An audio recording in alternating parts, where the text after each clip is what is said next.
Buenos días. En esta presentación vamos a ver cuáles son los requerimientos nutricionales del cultivo de trigo y también algunos aspectos para decidir o no la fertilización sobre este cultivo. Con respecto a estos factores, que también, repito, habíamos visto en maíz, son aspectos importantes para definir si fertilizar o no un cultivo de trigo. Es muy importante, entre estos aspectos que quisiera recordar, es la disponibilidad de fósforo y otros nutrientes. Recordemos que en todos los cultivos hoy hablamos de una fertilización balanceada. ¿Qué quiere decir balanceada? Que deberemos agregar todos los nutrientes en forma balanceada, apuntando a los distintos requerimientos que tienen los cultivos de cada uno de los macroelementos fundamentalmente.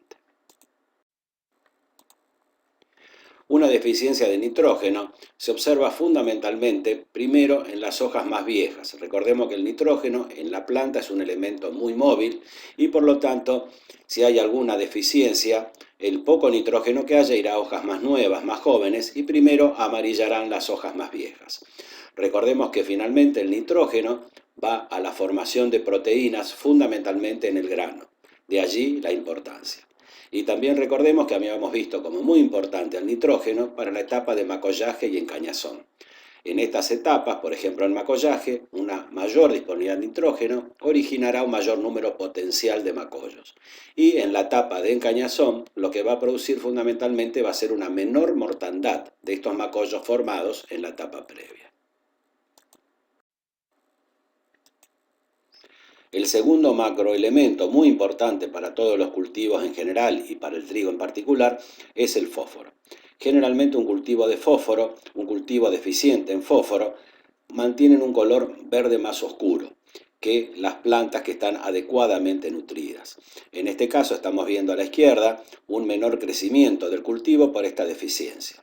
Recordemos que el fósforo es el típico elemento arrancador de los cultivos, favorece el enraizamiento y en la medida de que el cultivo disponga de mayor cantidad de fósforo, sobre todo en las etapas tempranas, va a favorecer la profundización de las raíces. Aspecto muy importante si estamos pensando en trigo, que estamos yendo hacia una etapa más seca. El tercer macroelemento importante para los cultivos es el potasio. Pero recordemos que en general, por lo menos hasta ahora en nuestra zona, no es muy frecuente la deficiencia de potasio. Recordemos que nuestros suelos en general son ricos en potasio. Pero están empezando a haber algunos ensayos que demuestran que podría llegar a estar apareciendo alguna deficiencia de potasio. Como se menciona acá, las hojas más viejas pueden presentar amarillamiento y marchitamiento, y muchas veces en las puntas y en los márgenes de las hojas. El tercer nutriente para el cual en la actualidad hay respuesta a la fertilización es el azufre. Estos síntomas de deficiencia en general son parecidos al nitrógeno en cuanto al amarillamiento de las hojas, pero en este caso la deficiencia se observa en primer término en las hojas jóvenes. Esta tabla que ya habíamos visto en maíz es un resumen de los contenidos de nutrientes que tiene cada una de las fuentes de fertilizantes que se pueden utilizar en general en la práctica. En las que contienen nitrógeno, la más utilizada habíamos visto era la urea, que tiene un 46% de nitrógeno, y también otro de los fertilizantes nitrogenados muy utilizados es el fertilizante que contiene líquido como el guan, que en general puede tener entre 30 y 32% de nitrógeno. Recordemos también que cuando hablamos de fósforo, en la fórmula del fertilizante que dice NPK, el fósforo, que está en la segunda columna, está con un valor relativo a lo que es P2 o 5, o sea, pentóxido de difósforo. Por ejemplo, el fosfato diamónico que dice 46% es de P2 o 5.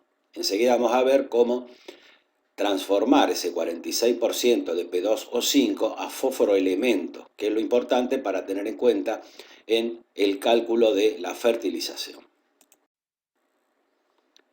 En esta tabla tienen simplemente algunos coeficientes para poder convertir más fácilmente lo que es nitrógeno a nitrato. Por ejemplo, lo vamos a practicar en el balance de nitrógeno cuando convertamos los datos del análisis de suelo a nitrógeno elemento. Como decía recién, para convertir pentóxido de difósforo a fósforo para llevar la fórmula del fertilizante para calcular los kilos por hectárea y para transformar lo que es sulfato a azufre. Por supuesto, estos valores no son para estudiar ni mucho menos, simplemente tenerlos en cuenta a la hora de hacer cálculos que vamos a hacer en próximas clases. Quizás esta sea la diapositiva más importante y diferencial con respecto a lo que habíamos visto en maíz. En trigo hay diferentes momentos que uno podría tener en cuenta para aplicar el fertilizante. El nitrógeno y el fósforo fundamentalmente se pueden agregar en presiembra o a la siembra y luego el nitrógeno se puede aplicar en la etapa de macollaje. En cualquiera de estos tres momentos, que podríamos definirlos como momentos tempranos, lo que estamos aumentando es fundamentalmente el número de macollos potenciales, o sea, estamos apuntando a que esos nudos basales que están por debajo del nivel del suelo originen una mayor cantidad de tallos, pero siempre hablando de tallos potenciales.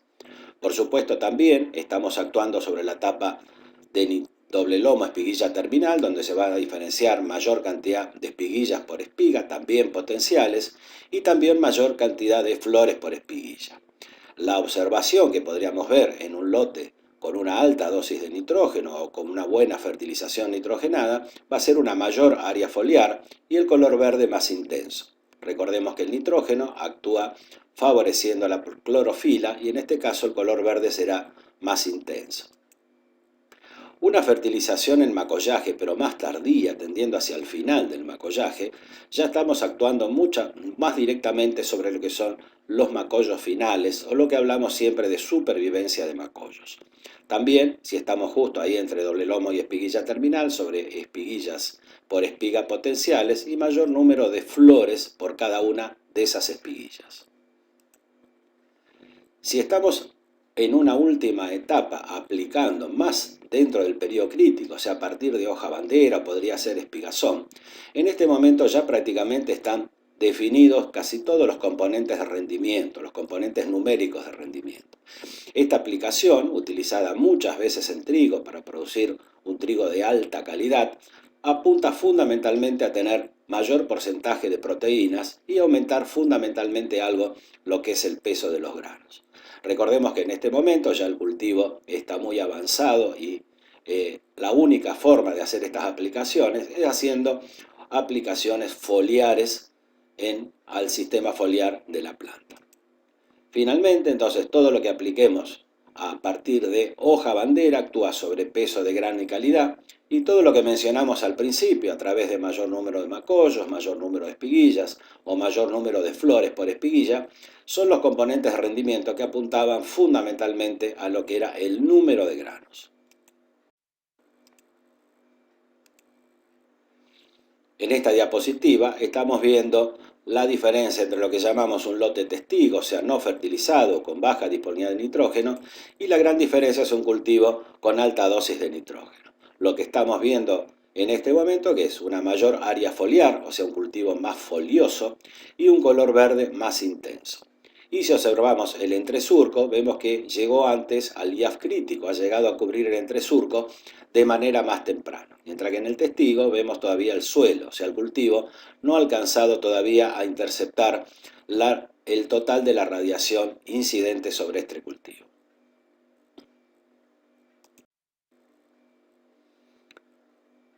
Esta tabla que habíamos visto, una similar para maíz, es muy importante ya que ejemplifica cuáles son los requerimientos nutricionales del cultivo. Recordemos lo que habíamos visto en maíz. El requerimiento de un cultivo se expresa como kilos del elemento por cada tonelada de grano producida. O sea, el trigo necesita 30 kilos para producir 1000 kilos de grano, por ejemplo, de nitrógeno.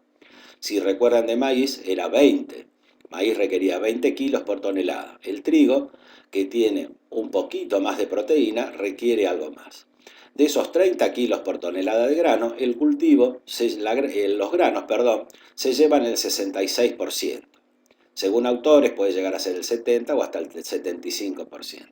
Y la diferencia, o sea el 34% o el 20 o el 25%, queda en el suelo con los rastrojos.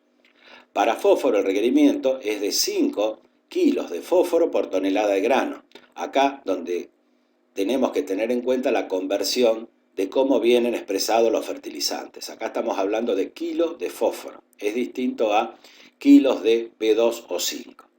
De la misma manera tienen todos los otros elementos. En nuestro caso el azufre, fíjense que es 4,5 el requerimiento para producir 1000 kilos de grano. La gran diferencia que tiene el azufre con los otros nutrientes como nitrógeno, fósforo y potasio, que su índice de cosecha es del 25%. O sea, una gran cantidad del azufre que absorbe el cultivo vuelve al suelo con los rastrojos. En esta diapositiva vemos los requerimientos del cultivo de trigo para producir 1 tonelada de grano. En general se habla de 25 a 30 kilos de nitrógeno por tonelada de grano producida. En general esa diferencia se debe al nivel de proteínas que uno quiera obtener. Para la base de comercialización de nuestro país, que es del 11% de proteínas, se requieren en general para un rendimiento de 4.000 o 5.000 kilos, 25 kilos de nitrógeno para producir 1 tonelada de grano. Si uno aparte de esos rendimientos de 4 o 5.000 kilos quiere obtener un mayor porcentaje de proteína, por ejemplo un 13%, ahí es donde realmente llegamos a ese nivel de 30 kilos por tonelada de grano. Recordemos esta diapositiva que ya habíamos visto en maíz, pero a manera de repaso podríamos recordar que la urea es un fertilizante sólido muy utilizado en el país, si bien es muy económico y tiene alto porcentaje de nitrógeno, tiene que pasar por el famoso NH3, que es amoníaco, que es un gas que se puede perder al ambiente. O sea, la urea es pasible de perderse por volatilización. Si estamos agregando un fertilizante no muy usado en la actualidad, que es el nitrógeno 82 o amoníaco anhidro, es directamente el gas amoníaco, o sea, tenemos una alta chance de perder ese nitrógeno por volatilización al ambiente. Un fertilizante también usado como nitrogenado es el nitrato de amonio. Este nitrato de amonio tiene la gran ventaja de tener la mitad de su nitrógeno en forma de amonio, o sea que tiene que mineralizarse en el suelo para estar disponible para el cultivo, y la otra mitad en forma de nitrato, que está rápidamente disponible para el cultivo. Y finalmente, un fertilizante líquido muy utilizado en la actualidad, como el guam, en realidad es una mezcla de urea y nitrato de amonio.